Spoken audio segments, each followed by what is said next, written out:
বন্ধুরা, আজকে পেঁপে আলু দিয়ে ছোটো মাছ দিয়ে একটা সবজি বানাবো। সিম্পল আইটেম, হালকাভাবে।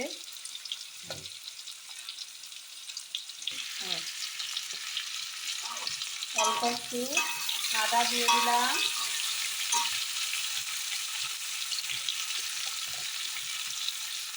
অল্প একটু হলুদ,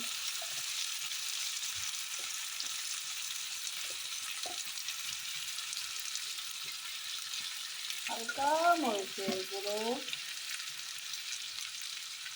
স্বাদ মতো লবণ,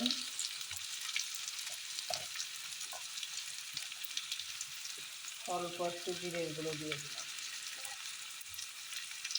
এখন এগুলোকে নাড়িয়ে নেব।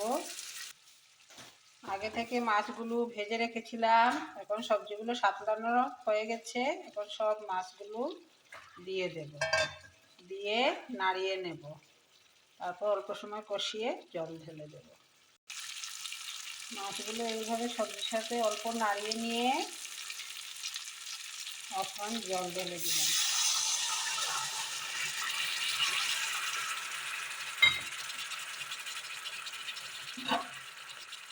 জল ঢেলে অল্প একটু নাড়িয়ে একটু সময় মাছগুলোকে সিদ্ধ হতে দেব।